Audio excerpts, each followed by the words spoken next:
మరి ఎక్కడ పోయింది ఈరోజు?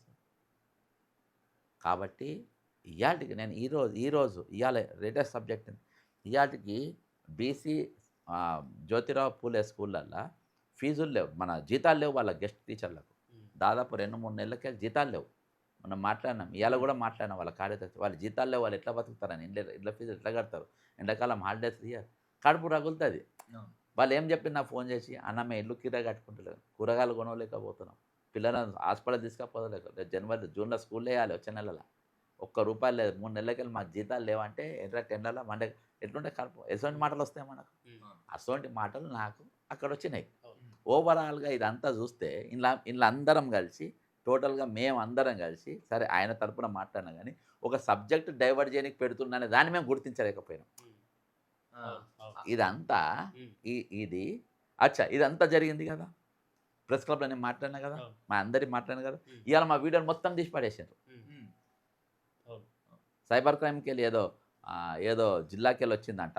తిరుపతికెలో ఏదో జిల్లాకెళ్ళి.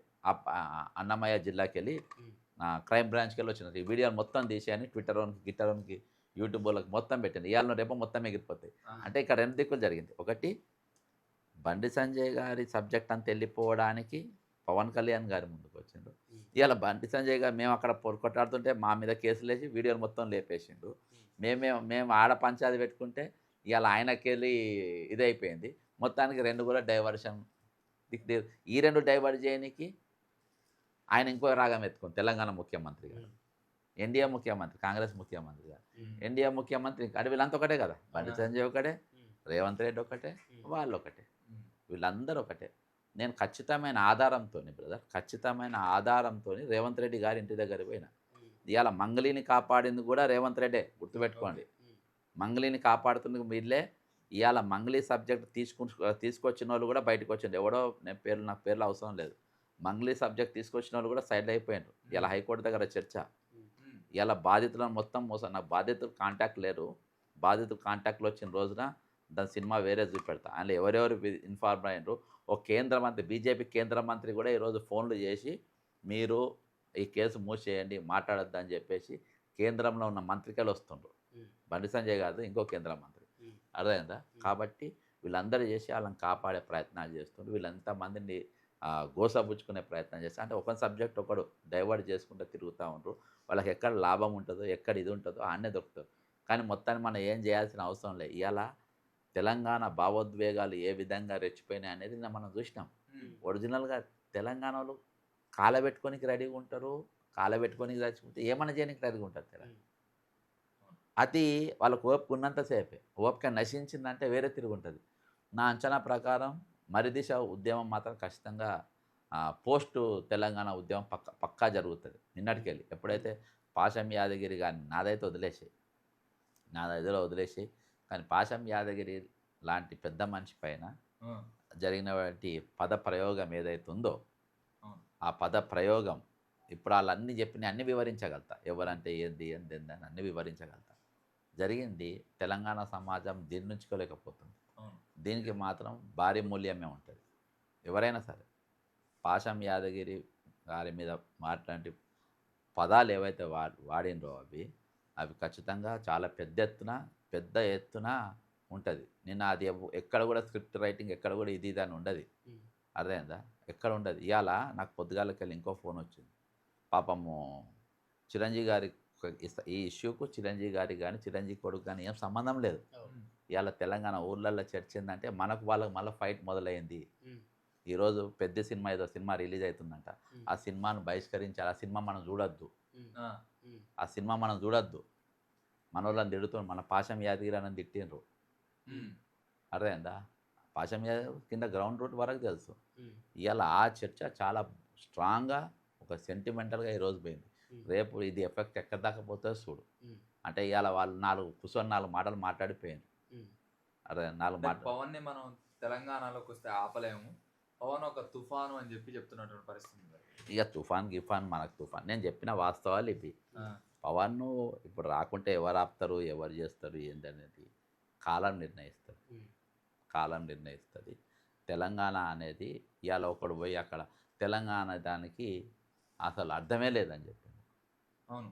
డిక్షనరీలో డిక్షనరీలో పదమే లేదని చెప్పి అంటే మనోళ్ళతోని మనల్ని తిట్టిపిస్తారు. అవును. అర్థమైందా? మనోళ్ళతోని ఎందుకన్నా పీపుల్స్ వాళ్ళ కొంతమంది ఉండేది కోవట్లు. ఉమ్. కత్తుల వాడు కత్తుల సామయ్య వాడు ఉండే కత్తుల అలానే వండుకుంటా ఇన్ఫర్మేషన్ ఎంచుకుంటా చంపేది. ఓకే. శ్రీలంకకు ఇట్లా పారిపోతుంటే ఫ్లైట్ ఏదో ఇదే అయిపోయి దుంకనికి ప్రయాణం చేసి చచ్చిపోయింది కత్తుల సమయ. ఉమ్. ఆ, అసలు కత్తుల సమయాలు చాలామంది ఉన్నారు. ఉమ్. ఇలా తెలంగాణ మనోళ్ళని తిడతారు. ఉమ్.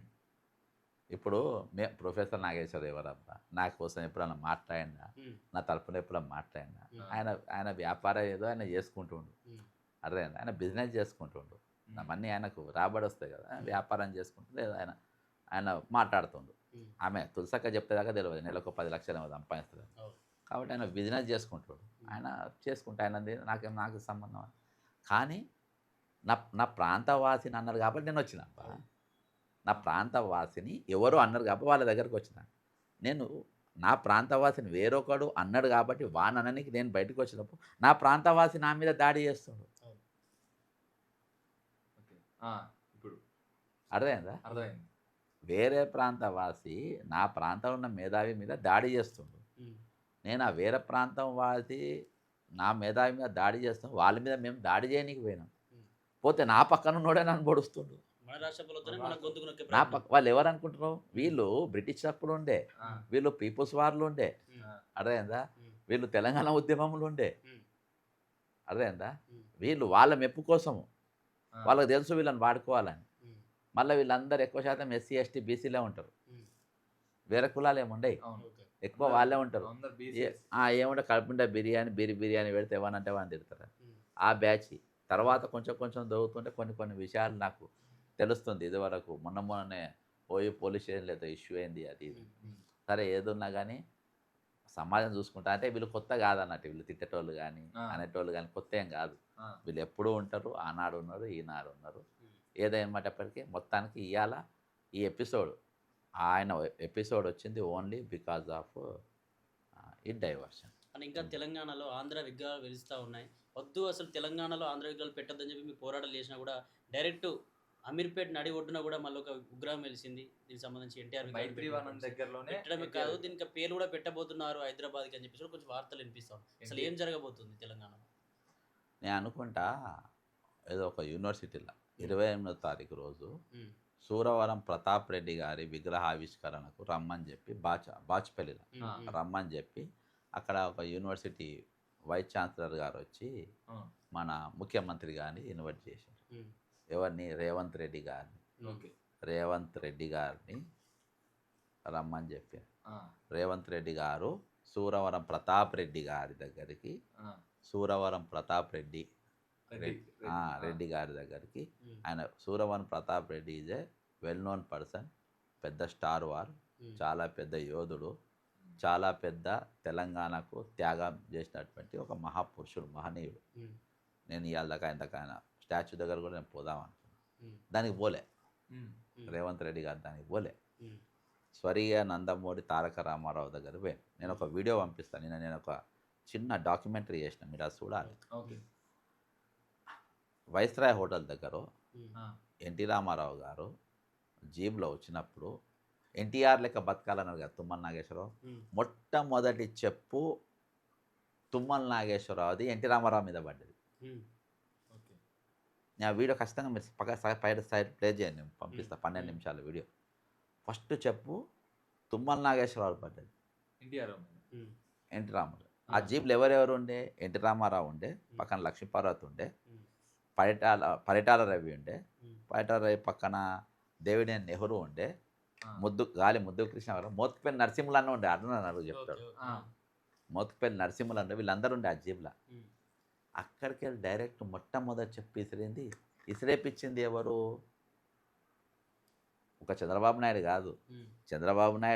చంద్రబాబు నాయుడు పెద్ద కొడుకు, ఉమ్. చంద్రబాబు నాయుడు చిన్న కొడుకు, ఉమ్. చంద్రబాబు కొడుకులందరూ, ఉమ్.